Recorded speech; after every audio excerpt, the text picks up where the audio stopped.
This podcast is about introducing our fans to the animals, plants, and other products that we work with at Josh's Frogs. It's an opportunity to paint a picture of our hobby that is refreshing. We want you guys to be successful with the animals that you're keeping, and we want our hobby to grow ethically and sustainably into the future. Hello, my name is Josh, and I'm here with the Josh's Frogs podcast, and today I have Lori. We're going to talk about cave geckos, but before we do that, just want to let you know that the Josh's Frogs podcast is brought to you by Josh's Frogs. We're your one-stop shop for everything you need for your reptile, amphibian, and pet bug enclosure. So we do everything from the animals. We breed them right here on site.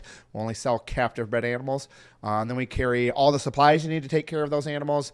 We grow the plants here. We culture the bugs here too. So we can have everything to you all in one box. We also want to take care of you. So we have customer service agents available to answer your questions. And then we also do a bunch of videos and blogs and how-to articles. We want to make keeping these animals easy.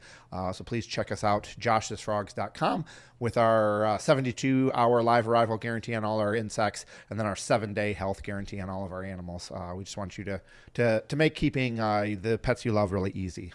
So that's what we do. So without further ado, welcome, Lori. I know you've been on the podcast before, but remind us again what you do here at Josh's Frogs and how you got part of our team. Yeah, if you didn't see my previous one, we did with crested geckos. I am the New Caledonian specialist. I work with all new cows that we have here, such as crested skarks, chihuahuas, lychees, chameleon geckos. And yeah, it's just part of what I do here. I breed them, I take care of them, and provide the best health for them. It's super fun working with these animals. I've been here for, like 2.5 years. Okay, all right. I want to say. Cool. Coming up in April. Cool. Will be my official 3 years here. Oh, wow. So it's longer than 2.5. We're only a couple months away from that. Yeah, That's cool. That's cool. Now, for anybody who doesn't know what taking care of animals looks like, what does a week look like? What are the kinds of tasks that you're doing, that kind of stuff? What does that look like? So we follow this fancy little program called Asana. It helps us stay organized. Especially for people like me who are very scatterbrained. It helps out a lot. We come in, we clock in, and the first thing I do is I check my Asana and see what I have to do for the day. Each day varies, but most of the time it's going to be animal care, such as cleaning out enclosures, watering and feeding them, doing an overall health check, making sure everyone's getting along and everyone's healthy. And then from then on, we also take care of babies, and I check shipping to see, who's going out today or throughout the week, and then I can pack them and send them down, and hopefully they end up in your homes.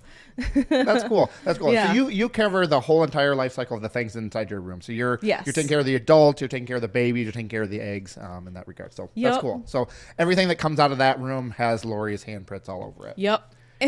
Cool. So we're going to talk about cave geckos. Can you kind of just give us an overview, like what is a cave gecko? Describe it a little bit to us. What's a cave gecko? So I have this awesome stack of geckos here. As far as I'm aware, there are 12 different species of cave geckos. They all fall under the Goniosaurus category. The most common one you see in the trade is the Honiensis. They're from the Hainan Islands. And that's mostly what we work with right now. But these guys are really, really cool. You can see they're very dark. They look very, very similar to leopard geckos. Yeah, the body structure A lot of looks people very make similar. that connection. And I promise you, they're not leopard geckos. Their care is different. But I always say they're kind of like, I don't know, like the leopard gecko's arch nemesis kind of looking. They got these deep red eyes. They're really dark. They got these bright yellow bands, and they're spotted too, and they're really, really cool looking. And size-wise, that's full grown? Yep, this is a full-grown adult female Cool. that I have here with me. Cool. Yeah, they are awesome creatures. So a lot of people will look at them and be like, oh yeah, it kind of looks like a leopard gecko. Can you talk a little bit about how they're different than leopard geckos? So leopard geckos are arid dwelling species. These guys are more tropical. part of their name, cave gecko, is a lot of their locations in the wild. They're found near like the openings of caves, on the edge of riverbanks. They really like being in like wet, rocky crevices and such. So leopard geckos, you wouldn't really find them like that. They're gonna, be out like in their little arid areas and their little microclimates, and they definitely want it much hotter, much warmer, much drier than cave geckos. Cool. Now you talked about the 6 different varieties. Yeah. Like, what are the 6 that we're working with? Where are they found, and how are they a little bit different? Yeah. So, like I mentioned before, our first one and the one that we have available almost all the time on our website is the Haniensis, also known as the Chinese cave gecko. Like I said, this one here is an adult female. They're really cool. And we also have some rarer species that aren't very common. We somehow stumbled upon having a female kuroiwe, also known as the Takashiki ground gecko, which again is another cave gecko. They look very similar to the Yamashine, but they're not. Their eye color is different, their body shape's a little different, and even the patterning and scalation on their body. I'm hoping that we can find more of these guys so we can have them available in the future. But for now, we just have 2 lovely ladies waiting for their suitor to magically come into Josh's Frogs one day. Hard to produce many of them with 2 females. Yes. And this little guy who made a mess in his cup, this is one of my favorite species. This is the Orientalis, known as the Japanese cave gecko. They're almost like pinkish orange, and I just love that about them. And this isn't a full-grown adult male. They're very small species. I just got distracted. He's so pretty. Yeah, very pretty. Definitely a much brighter animal than some of the other ones. I'm also waiting to find a lovely lady for him in the future. We thought we had a pair, but it turns out as they grew up and got older, we ended up having 2 boys. So, again. Okay, hard to produce them with 2 boys. Yes. And I also have the Yamashine, also known as the Kume cave gecko. These guys look pretty similar to the kuroiwe, like I mentioned, but you notice that their banding is more bold and bright, and their eyes are actually like this subtle brown color instead of them being like this deep amber red. Yeah. And these guys I have been working on, possibly sometime this year, if not maybe early next year. I'll be able to actually have some available for us. Oh, that's cool. I've been producing quite a lot of them, and I've been hanging on to them. So that way I can like kind of rebuild our population up here. Yep. So we can get them on par with our Haniensis, which is really awesome. That's really cool. Yeah. And these guys are also super unique as well. So this guy here, he is what they call, which one are you again? Oh yeah, the Vietnamese leopard gecko. He's not a leopard gecko. I'm not sure why they call him that. But these guys are the Arianus. They're really cool, kind of spindly, got really long limbs. They also are found mostly on like limestone crags and such, which is why their legs are so long, so they can like cling to it really well. They're long too. I mean, they're quite a bit bigger than the other ones. That's cool. And lastly, there is also these guys, which is the Chinese tiger geckos, which again, so many fun names, huh? They look very similar to the Arianus as well. Their color is a little bit different. They're also spindly, and then again, this is also an adult female. She's been doing really well. She wasn't in the best health when we got her, but I've nursed her back, and I'm really proud of her. She's doing amazing. So really pretty big animals. They are. Yeah. And again, they're also found in limestone crags and such as well. Oh, that's cool. Yes. This tower back. Now, tell me a little bit about care. Like, how are we setting them up here at Josh's Frogs? How do we recommend that people keep them? So, I'm going to talk about the Haniensis because that's what we have available. Mm-hmm. So, we keep them on like tropical bedding, such as like ABG, a lot of things like that. Something that's really going to retain and hold moisture well. These geckos really, really like it humid. They don't want it sopping wet, but typically anywhere between like 80 to like almost 90% humidity ambiently, actually, is what they really prefer. Wow, quite a bit Yeah. different than what leopard geckos Yes, are. Yeah. they're pretty hardy. They could tolerate a little bit of a drought, but I would not recommend letting them get too dry for too long. Cool. They can get dehydrated. And Now, yeah. really high humidity, Yeah. how hot are we keeping them? Are they not necessarily as hot as leopard geckos? How are we Right. providing heat for them? So these guys, they typically bounce around like mid 70s. Okay. If you provide a basking area, it's not a bad idea to like maybe try to reach for like maybe 80 degrees, 80, 85. As long as they have a gradient to be able to thermoregulate, because they're not going to want to be under that heat all the time. Yep. They do prefer the cooler temps. Cool.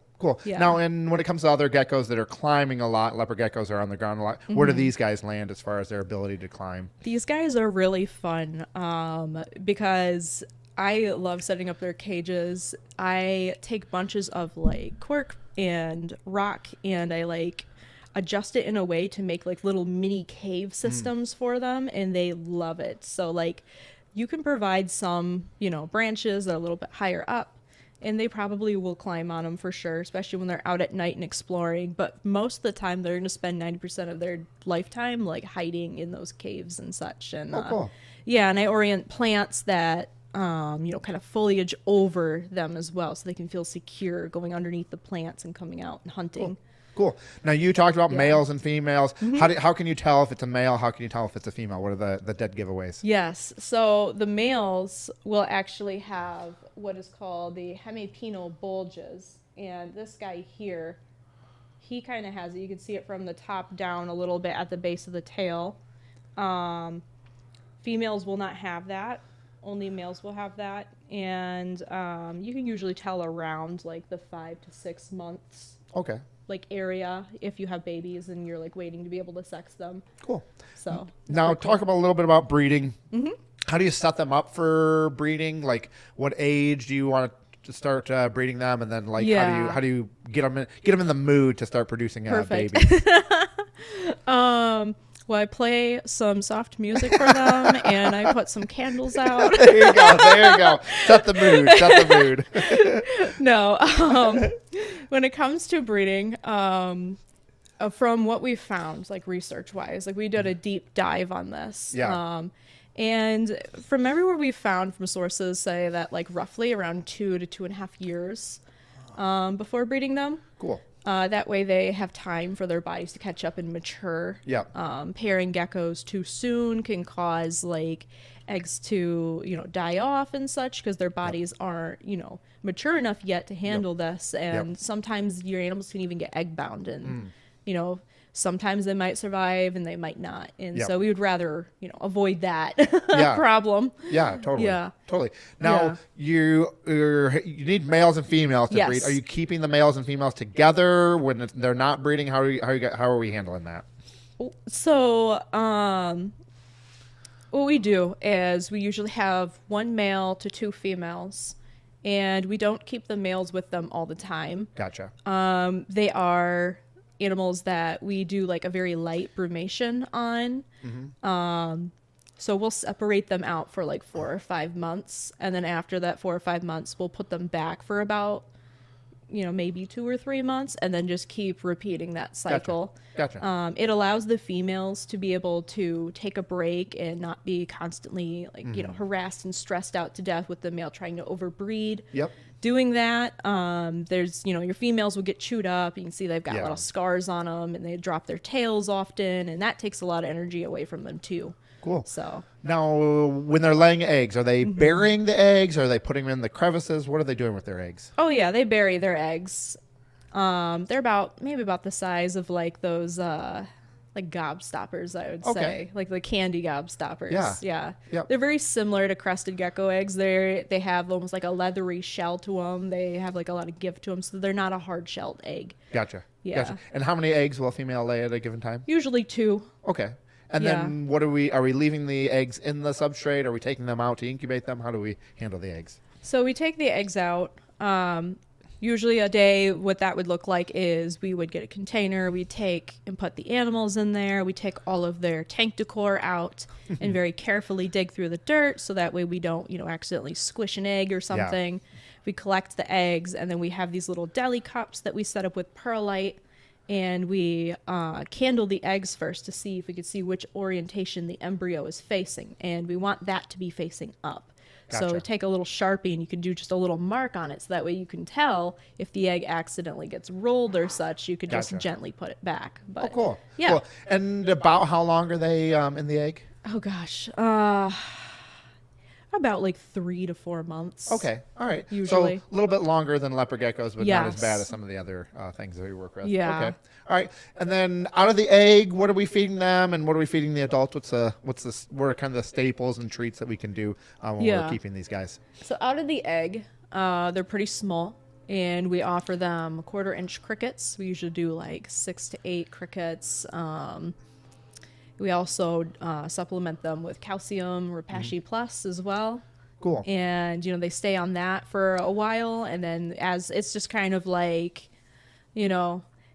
play it by ear. Like as you see them growing, you're going to want to offer them larger prey items and such. So after they're like maybe like 4 or 5 weeks old, you can start switching them over to like 1/2 inch and so on and so forth as they get older. Our adults eventually do eat like 3/4 to 1 inch crickets too. Oh, wow. Yeah, cool. They can handle pretty large prey. Cool. I know a lot of people will keep leopard geckos or bearded dragons because they tend to be handleable lizards. How well do these guys handle some handling? These guys are kind of a shy species. They really prefer not to be handled.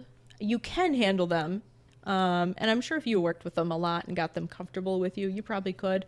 They're not going to be as docile as a leopard gecko, though. Gotcha. They're a little flighty. Yep.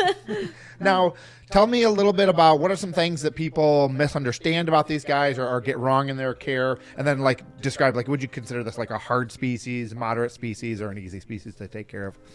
I'd say it kind of teeters between like moderate and easy. Once you get everything set up and you're able to keep it consistent, they're very easy to care for.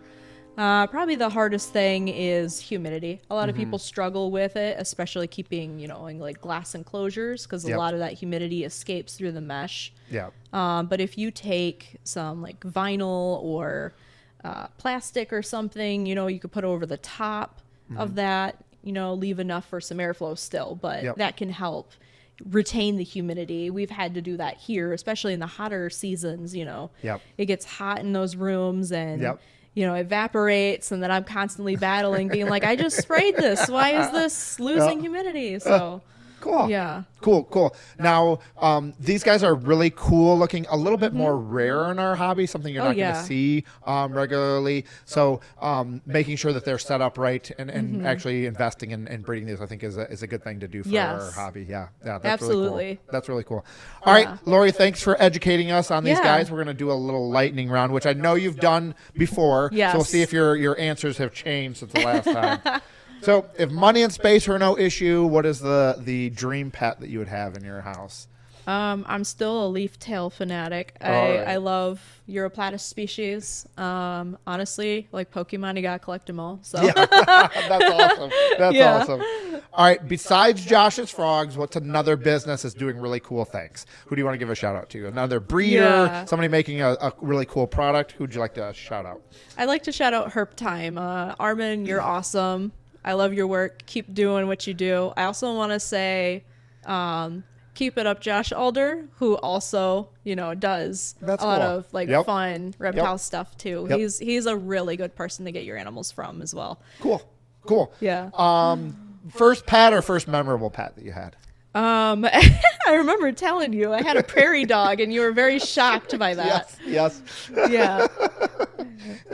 All right. In the entire world, what's your favorite animal or plant? What's the coolest thing on our planet? Gosh, my favorite animal ever is mostly like crocodilian species. I'm a big like alligator and like caiman person. I love them so much. Favorite plants? I love philodendrons and monsteras. Those are just my favorite. I just love the huge leaves. I just want to like curl up and take a nap in them. All right. What did you want to be when you grew up? I wanted to be like a special effects artist doing like monster makeup cool. and such for things. I still kind of do that a little bit as just like a side hobby and such. That's cool. But yeah. That's cool. All right. You have an hour of free time. You can do anything. Nobody's bothering you. Nobody's asking anything of you. What are you doing in that hour of free time? I'm usually drawing. I'm an artist, so I like to just be creative and just do whatever. That's cool. Yeah. That's cool. That's cool. All right. Last question, probably the hardest one. Yeah, have everybody's ear. You can tell anybody anything. One piece of advice or one thing you tell people just to remember to do or remember to think. What would you say? You have the whole world listening to you. What's the advice or a reminder you're going to give people? Yeah. So I just want to remind people just to have patience with each other, especially in the reptile hobby and the community. I see a lot of us get really angry and frustrated and rip each other apart. We're so quick to do that instead of just, helping people understand how to care for these animals instead of, immediately getting angry and judgmental. Like, that's not going to help solve the problem. Yep. The best thing you can do is be kind, offer advice, and encourage people to do better. That's cool. That's cool. Yeah, it's hard to remember that we were once young and clueless about the animals. I wasn't the best reptile keeper when I was 9. Yep. That's really cool. Yeah. All right, thanks a lot, Lori, for giving us the lowdown on the cave geckos and educating on those beautiful animals. If you guys are interested in any more of the stuff that Lori does, she has other podcasts that she's done. She does some of the other videos that we release and even some writing for us as well. And then check out the cool animals that she works with, from crested geckos to Chinese geckos to Chihuahua to all those kinds of things. Check those out. So without further ado, thank you for checking this out, and thank you, Lori, for educating us on these. Of course. Tim Bitts says thank you for letting us talk. Awesome. Have a good one, guys. Thank you for tuning in to today's episode. If you enjoy this content and want to stay up to date, make sure to like, subscribe, and follow us across social media. We always want to bring you the best content, so let us know what you think in the comments. And for all your reptile and amphibian needs, be sure to check us out at joshsfrogs.com. We have an amazing selection. Until next time, stay curious, stay froggy, and keep exploring.